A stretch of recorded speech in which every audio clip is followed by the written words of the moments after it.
Bom, primeiramente gostaria de informar que este trabalho está sendo realizado por mim, Nicole, em conjunto com minha dupla Isabela.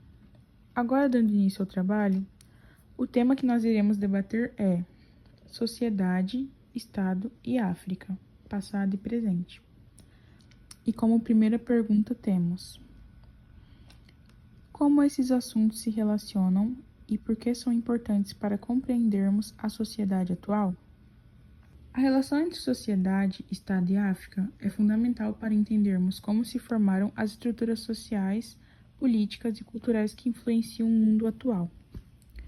A história da África é marcada por grandes civilizações, que já mostravam formas complexas de organização social e política muito antes de serem exploradas. A colonização imposta pelos países europeus interrompeu esses processos, desestruturando as sociedades africanas, explorando seus recursos e impondo novos modelos de Estado. Isso trouxe consequências profundas. Como exemplo, podemos citar a escravidão, que ainda nos dias de hoje possui efeitos em nossa sociedade.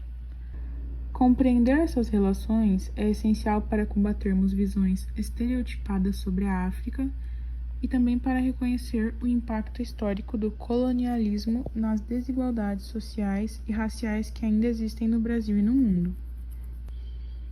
Agora, partindo para as perguntas relacionadas à sociologia, o que a sociologia estuda e qual a sua importância? Podemos compreender a sociologia como uma ciência que analisa as relações sociais como um todo. Analisa as estruturas de poder, as instituições e os comportamentos coletivos. É uma ciência que busca entender como a sociedade se organiza, como se constroem os valores e como se produzem as desigualdades, normas e identidades. A sua importância está em nos oferecer ferramentas para questionar o que parece ser, entre aspas, natural.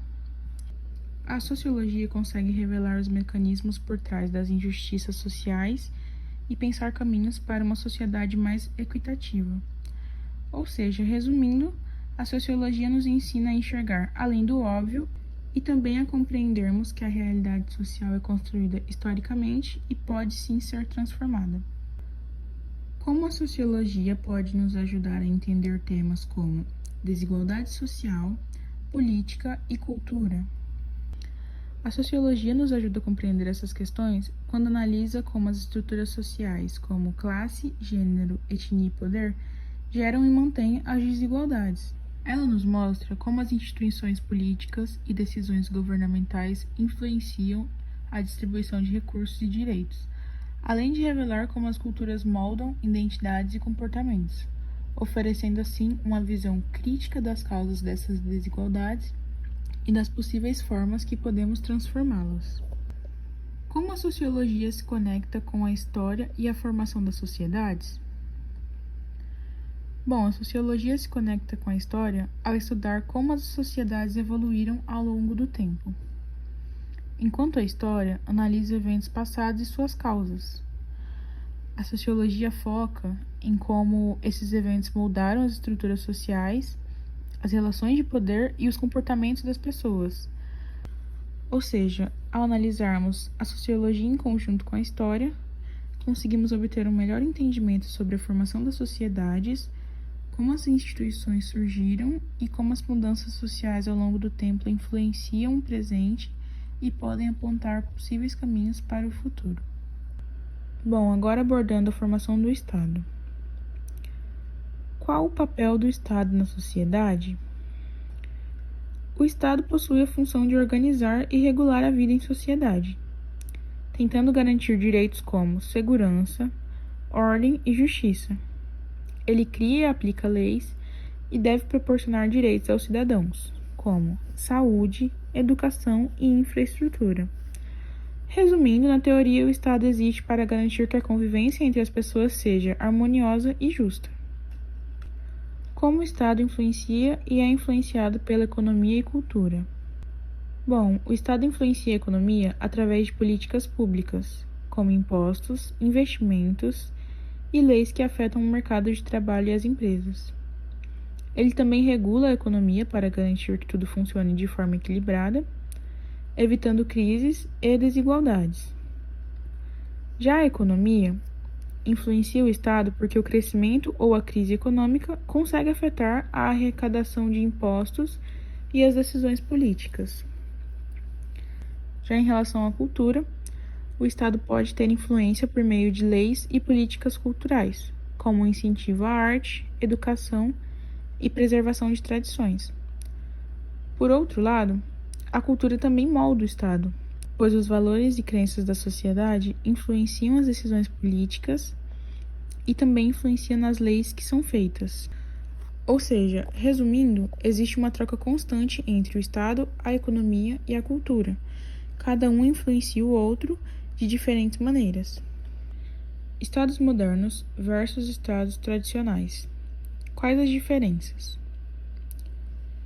Os estados modernos são mais organizados e centralizados, com instituições formais como governos, leis, sistemas judiciais e um aparato administrativo bem estruturado. Eles têm um controle claro sobre o território e a população, geralmente baseado em democracia, direitos civis e economia de mercado. Já os estados tradicionais são mais informais e descentralizados, com estruturas de poder baseadas em lideranças locais ou sistemas tribais. Eles possuem uma organização menos complexa, com tradições e costumes sendo mais influentes que leis formais. O controle sobre o território e a população é mais flexível e depende das relações de poder e da cultura local. Teremos perguntas sobre o tópico História da África, abrangendo o período colonial e pós-colonial. Primeira pergunta: quais eram os principais impérios africanos antes da colonização? Bom, antes da colonização europeia, a África era lar de vários impérios poderosos, como o Império de Gana, o Império do Mali, o Império Songhai, o Reino do Congo, o Império de Axum, o Reino de Kush, o Grande Zimbabue e o Império do Beni. Esses impérios se destacaram por suas redes comerciais, por suas riquezas em ouro e avanços culturais e administrativos. Segunda pergunta: como essas sociedades se organizavam politicamente e economicamente?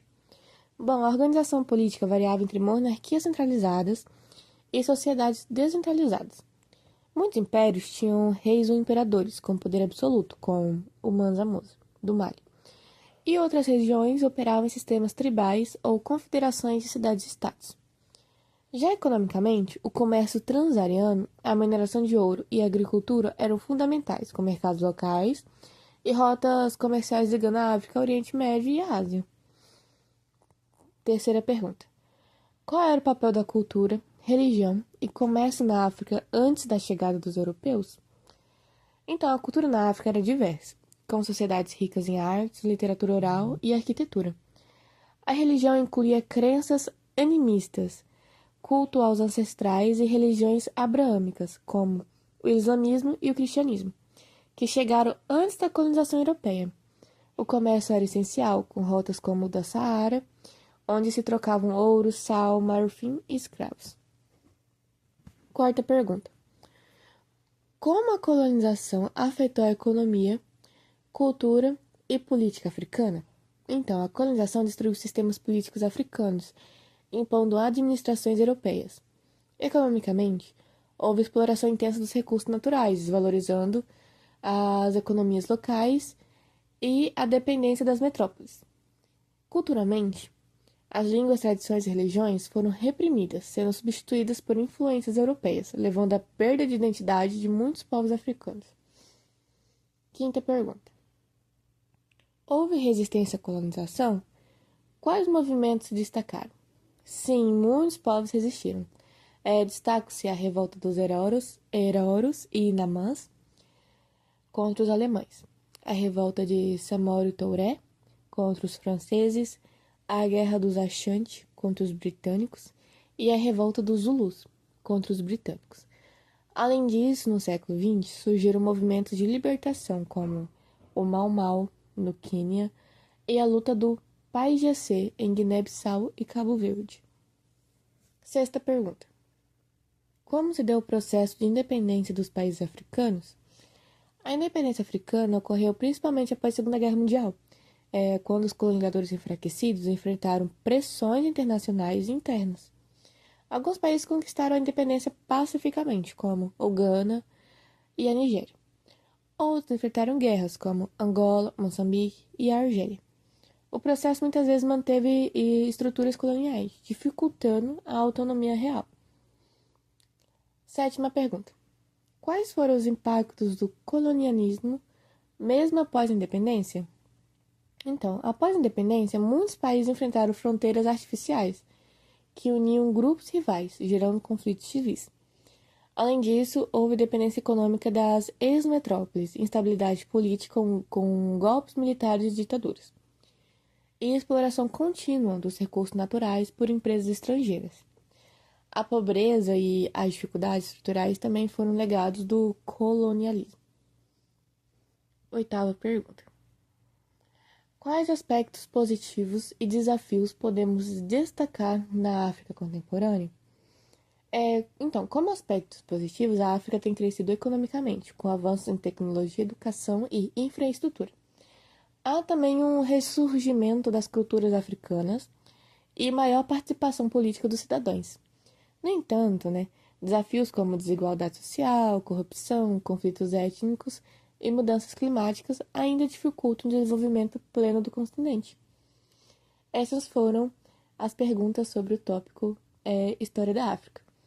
Agora, partindo para as considerações finais, fica claro que, diante de tudo que foi estudado, o Estado e a história da África estão profundamente conectados e continuam influenciando o mundo atual. A sociedade nos permite enxergar além do óbvio, compreendendo como as estruturas sociais se formam e impactam nossas vidas. O papel do Estado, por sua vez, é essencial para a organização da sociedade, mas também pode ser um instrumento da desigualdade ou transformação, dependendo de como é conduzido. Ao olharmos para a história da África, nós conseguimos perceber como o continente foi grandioso antes da colonização e como as consequências desse período ainda são sentidas até os dias de hoje. A resistência dos povos africanos e a luta pela independência mostram a força e a resiliência desse continente, que apesar de muitos desafios, ainda continua tentando avançar. Esse estudo nos faz refletir como o passado dita muito as relações que temos nos dias de hoje, ao analisarmos a história da criação da sociedade em si. A forma como ela foi construída e organizada nos faz ter uma noção do porquê a sociedade se encontra da forma que ela é hoje. E também nos lembra da importância de reconhecer e valorizar a diversidade cultural no geral, além de lutar por uma sociedade mais justa e igualitária.